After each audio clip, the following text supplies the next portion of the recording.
ഈ വന്ദേമാതരം ചൊല്ലുന്നു എന്ന് പറയാൻ തന്റെ ഇടമില്ലാത്തൊരു മുഖ്യമന്ത്രിയെ എന്താ വിളിക്കേണ്ട പേരെന്ന് എനിക്കറിയില്ല. പക്ഷേ ഈ രാജ്യത്തിന്റെ അഭിമാന ദിവസം സ്വാതന്ത്ര്യ ദിനത്തിൽ വന്ദേമാതരം ചെല്ലാൻ കണ്ടോളൂ ഒളിച്ചു വെക്കാൻ ആരോടാണ് മുഖ്യമന്ത്രിക്ക് അനുവാദം മേടിക്കേണ്ടത്? എത്ര ദയനീയമായ, എത്ര നികൃഷ്ടമായ ഒരു പ്രവൃത്തിയാണ്. ഈ രാഷ്ട്രത്തിന് സിന്ദാബാദ് വിളിക്കാൻ വന്ദേമാതരം ചൊല്ലാൻ ആരോടാണ് മുഖ്യമന്ത്രിക്ക് അനുവാദം മേടിക്കേണ്ടത്? ഇത് വളരെ ദയനീയം. ഒരു കാര്യം BJP പറയുന്നു, നിങ്ങൾ ചൊല്ലാൻ മടിച്ചാലും മടിച്ചില്ലെങ്കിലും ചൊല്ലിയാലും ഇല്ലെങ്കിലും കേരളത്തിൽ 15,000 കേന്ദ്രങ്ങൾ BJP വന്ദേമാതരം പൂർണ്ണമായും ആലോചിച്ചുകൊണ്ട് ദേശീയ പതാക ഉയർത്തും ഓഗസ്റ്റ് 15. ഇത് പാർട്ടിയുടെ തീരുമാനമാണ്, അതെല്ലാവരും അറിയിക്കുന്നു.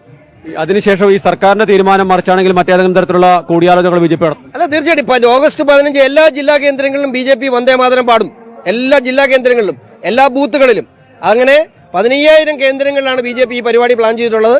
ഞാൻ പറഞ്ഞല്ലോ, ദേശഭക്തിയുടെ അടിസ്ഥാനത്തിൽ നിലനിൽക്കുന്ന ഒരു രാഷ്ട്രീയ പ്രസ്ഥാനമാണ് BJP. അതിലൊരു വിട്ടുവീഴ്ചയ്ക്കും BJP തയ്യാറാകില്ല. അത് ഏതറ്റം വരെയും.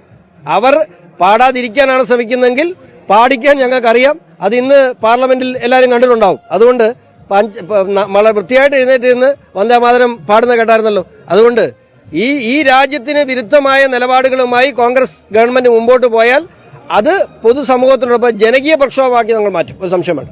ഈ ലീഗിനെ പേടിച്ചാണോ ഇങ്ങനൊരു നിലപാട്? അല്ല, ആരെയാണ് ഇവർ പേടിക്കുന്നത്?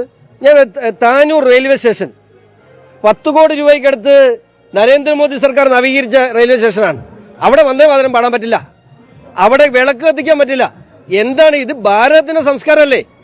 ഇപ്പൊ വിളക്ക് കത്തിക്കുന്നതിൽ എന്തിനാണ് ഈ മുസ്ലിം ലീഗിന്റെ ഈ മന്ത്രിമാര് പേടിക്കുന്നത്? ആ വിളക്ക് കത്തിക്കുന്നുണ്ടോ അവരുടെ സംസ്കാരം ഇടിഞ്ഞു പോവോ? അല്ലെങ്കിൽ അവർക്ക് മതപരമായി എന്തെങ്കിലും വിലക്കുണ്ടോ വിളക്ക് കത്തിക്കുന്നതിൽ? ഈ രാജ്യത്തിന്റെ സംസ്കാരമാണ്. നമ്മൾ ചെണ്ട കൊട്ടുന്നത് എന്തിനാ? അത് ഈ നാടിന്റെ സംസ്കാരമാണ്. അത് പള്ളിയിലും കൊട്ടും, അമ്പലത്തിലും കൊട്ടും,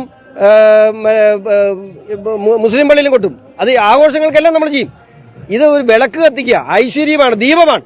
അത് തെളിക്കാൻ പോലും ഇവിടെ വർഗീയത കാണുന്ന, അതിനും മതം കാണുന്ന ഒരു രാഷ്ട്രീയ പ്രസ്ഥാനം. ഇതിനെ രാഷ്ട്രീയ പ്രസ്ഥാനം എന്ന് എങ്ങനെ പറയുന്നത്? അത് വർഗീയ പ്രസ്ഥാനമാണ്. ഇവിടെ ജമാഅത്തെ ഇസ്ലാമിയുടെയും പോപ്പുലർ ഫ്രണ്ടിന്റെയും അജണ്ട മുസ്ലിം ലീഗിലൂടെ നടപ്പിലാക്കാൻ ശ്രമിച്ചാൽ അതിന് തടയിടാൻ BJP ഇവിടെ ഉണ്ടാവും. ഒരു നിമിഷം വേണ്ട.